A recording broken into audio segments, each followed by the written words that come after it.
Good morning, Illinois. This is Cody Sandusky, president of IPHA, and I'm here with Garth Reynolds, our executive director. Again, this is a very exciting day. We're here at the steps of the Supreme Court getting ready for the Rutledge V PCMA. Just giving another brief recap on that. The state of Arkansas has contested the federal court's rulings that states didn't have the right to regulate PBMs. We believe they do, and Arkansas believes they do. So the Supreme Court is hearing that case today. So this is a very momentous occasion. This could determine the outlook of our profession and our health system for years to come. So I'm keeping my fingers crossed and very hopeful for today's outcome. Garth, you got anything? Yes, thank you, Cody, and good morning again, everyone to Illinois and everyone else around.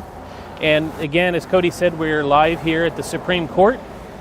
I do want to go over for some of you, because there's still a lot of pharmacists and a lot of patients who still don't know the importance of this case and how we got here.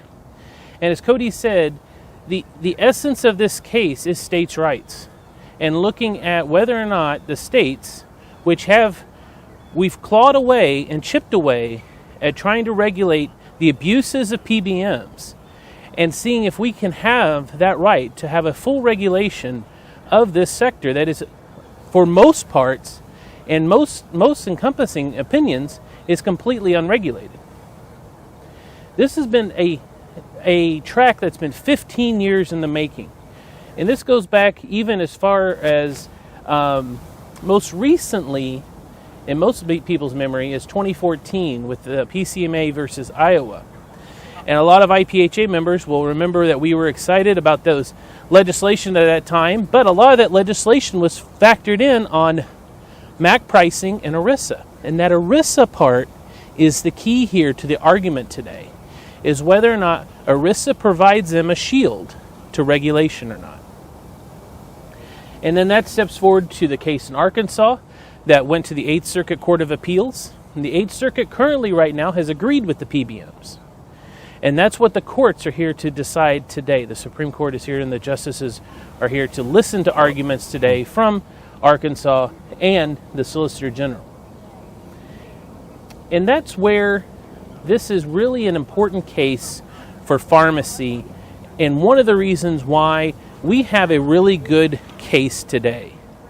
Back in December of last year, the Solicitor General, who is the attorney who argues cases in front of the Supreme Court on behalf of the United States government, said that the court should look at this case because of other rulings that the court has made and the infractions that this is doing to pharmacy and to patient access.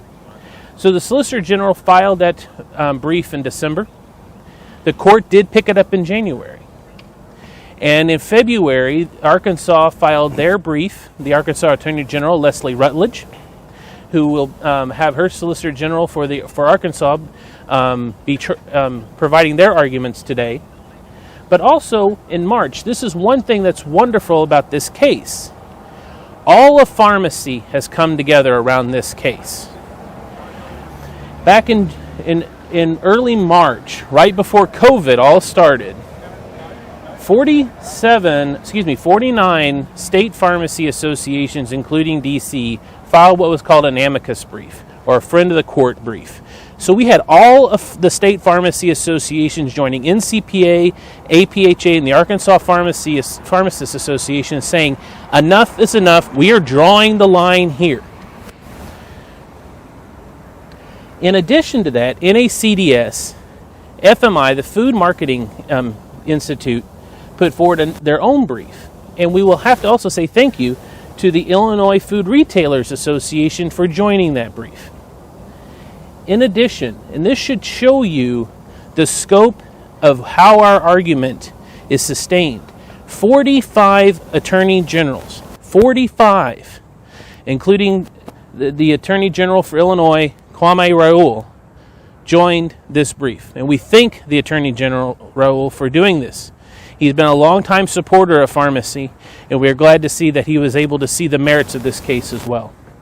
In addition, the American Medical Association. I won't even go about how we a lot of times are on the other side of an argument with the AMA, but the AMA has said that PBMs are abusing healthcare, are putting up barriers to patients, and it has to stop.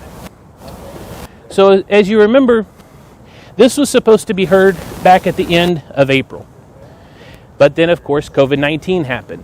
And that's where oral arguments got delayed, and some of them were heard over conference calls. And we thought that we may had this case heard back in June. But that's not what happened. We continue to have our arguments pushed to today. And of course, a couple weeks ago, we had the passing of Justice Ginsburg.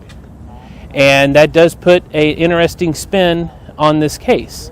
And it is something that we'll have to look at. It doesn't put us in a negative position, but it does put us in an interesting position for the court.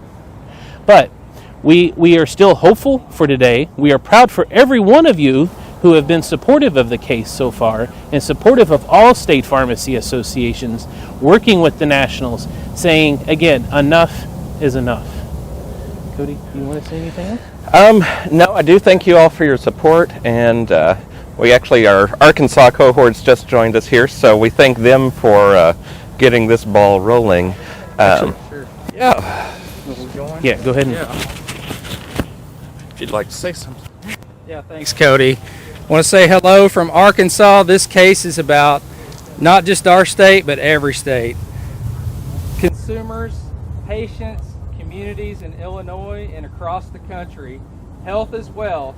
This case is about a better tomorrow, a better America, and it's about local communities and patient care, and it shouldn't be about corporate wealth. So we're very excited to be here. It's a wonderful day. The weather is beautiful. Couldn't ask for better weather, could we, Garth? No. So thank you for tuning in. Thank you for your support, and let's go get them.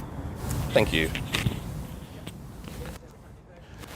And again, thank you all for all your support. This is a big step in the right direction, but I guarantee this fight's not going to be over. I've said it once and I'll say it again. PBMs are a parasite and they are a scourge on the face of the United States health system. So we need everyone on board. This fight's going to continue and continue and continue, and we are going to eventually win this fight. So thank you, and let's press on and let's fire up for pharmacy. Fire up for pharmacy.